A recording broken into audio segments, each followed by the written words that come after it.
So yeah, basically I didn't do an intro for this vlog.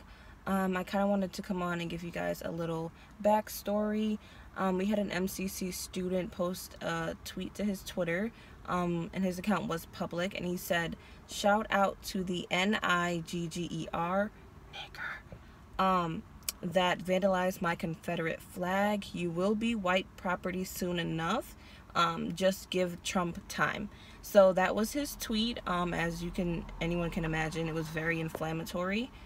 So we had an open discussion, and yeah, this is basically how that discussion went.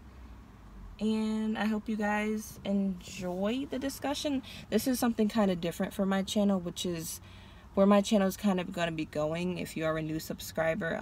My major is sociology, so I'm very into learning about social injustices and how can I change them and basically make this world a better place. Kind of sounds cheesy, but I really feel that's one of my passions, to help people, inform people, enlighten people, as well as learn myself. So yeah, I hope you guys enjoy.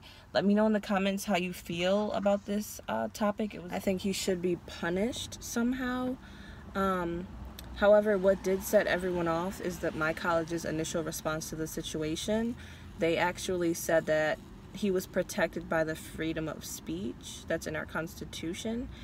But what they failed to realize is, yes, we all have freedom of speech, but you are not free of the consequences of that speech. So yes, you can say whatever you like, but there are repercussions to things that you say. And my school does have a code of conduct that he clearly violated on multiple counts. And so to see that message, and unfortunately this is a Caucasian white teenage male, to hear that he is protected by freedom of speech, it kind of angered a lot of people, professors, students, even people that work in the school, on our committees, our student councils. You know, we all are in agreement that what he did was wrong, but then the president, the chairman, you know, the people that control the school, they didn't really have our backs. They told us that we shouldn't really be angry, that we should try to just move on and go about our lives as if it didn't happen, pretty much. And so I personally feel like that's not right. I feel like we should be able to say how we feel about the situation. This is our school. We are a very diverse school, and if we're saying we welcome everyone, we can't have people on social media, and even if you are racist, publicly saying things like that. So we had an incident on Thursday. Okay. A student had posted an incredibly inflammatory Twitter or tweet in which he had not only used a racial slur but dehumanized black people in the context of that tweet. It's not the student's responsibility to make this college a better place. It's not black people's responsibility to make white people act right. And so my challenge to all black and brown people who've been impacted by this: take care of yourself. Do your self-care. White folks, get y'all people together. Administration, get these folks in here together. We need you, Dr. Kress, to say emphatically in your statement that this is not discrimination, it's hate speech. So I love that I heard it here, but when I read it to my class and when I read it this morning at home, I was very upset because hate speech for black and brown folks, this is not our task. Students, this is not your task. And today's forum should really not be about making solutions. The students should be able to stand up, just like Daniel said, and say how frustrated they are, how upset they are. And they need to be able to say, this happened to me. Because the more that we hear about it, the less that it makes it seem as if it's somebody else. First of all, I am not angry. That is a waste of energy. I am disappointed. I am disappointed in the lack of values and equality that this person was taught by his parents and his elders. I am disappointed in the lack of support and encouragement to do the right thing that this gentleman has received in his life. That being said, first of all, his claim that it was a black person may not even be accurate. How does he know who vandalized his flag? Was he there? Was he watching? Were proper reports made so that security cameras could be analyzed? I don't know. But these are questions that do need to be asked.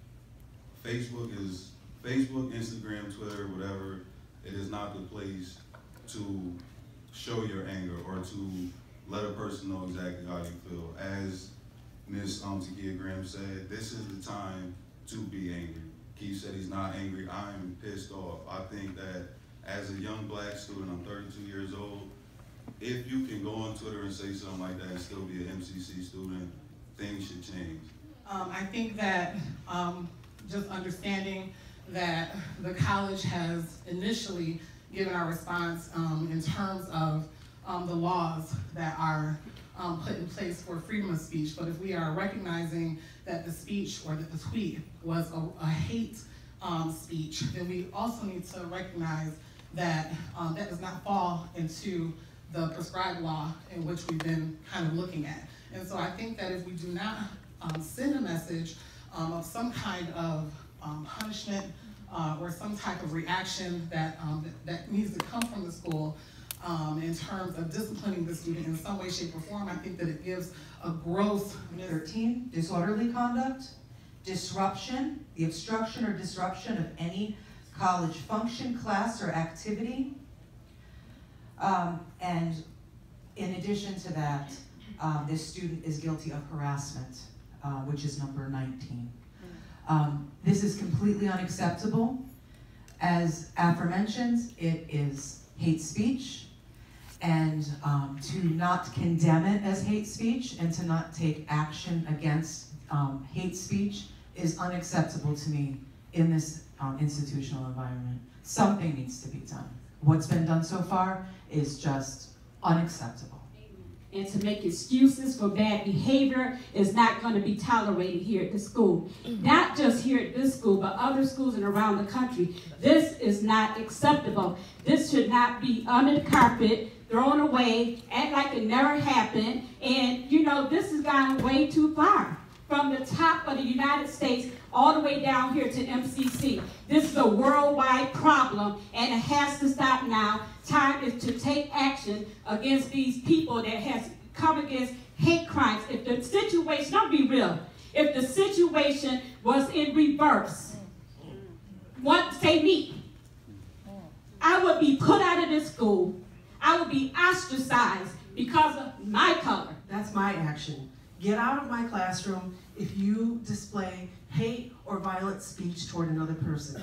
I won't accept it. The problem is the action that's come from the administration. There hasn't been any, or I haven't heard of any.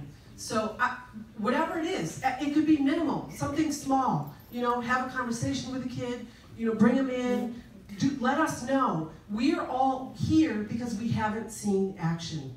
That if action is not going to be taking place with this person, then be prepared for some kind of protest. And be prepared that students are going to stand up and do something about it. So I advise that some kind of action, some law needs to be changed about this student and for in the future to come, so this will be preventable. We need to, and MCC needs to be shown that this is a no tolerance for, you know, this is a no tolerance for that. For you to have the discussions in your classroom that are required. So we can argue about freedom of speech, but we also have a student code of conduct.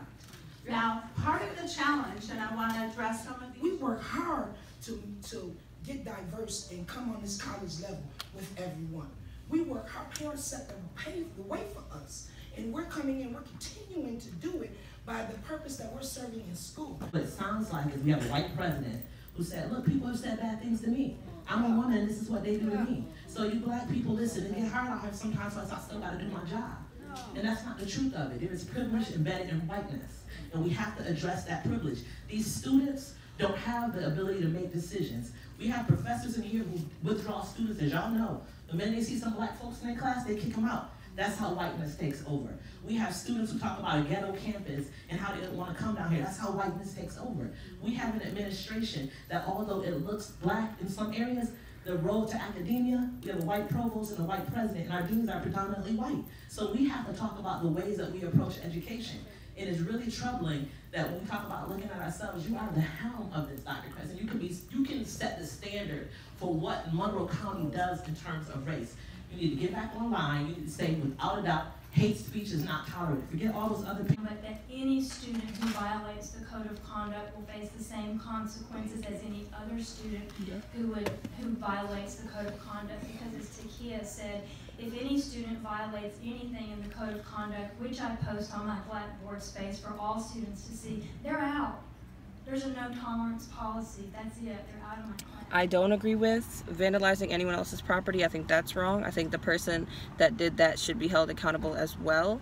But the thing is, he doesn't know who did it. He assumed it was a black person, so he used the N-word. And so I just, as a sociologist, try to look at things from each side. So I feel bad for him, maybe the way he was raised, but I also feel bad for the students, the professors that are being led by, you know, the people that lead this college that just don't have our back. Now it's 2 days later. I'm making this intro though for that video, but it's now 2 days later and they're just now doing something because we went on the news, because we fought back. Now they're saying we're gonna reprimand him. Now they're saying we've actually reached the student, because at the actual meeting that you guys are about to watch, they were telling us that we can't reach him. You know, so there's nothing that we can really do. But now that we fought back and we spoke up, now things are starting to look like they're going to be, you know, taken care of. So we'll see how this situation plays out. Like I said, you guys can leave your comments, opinions in the comments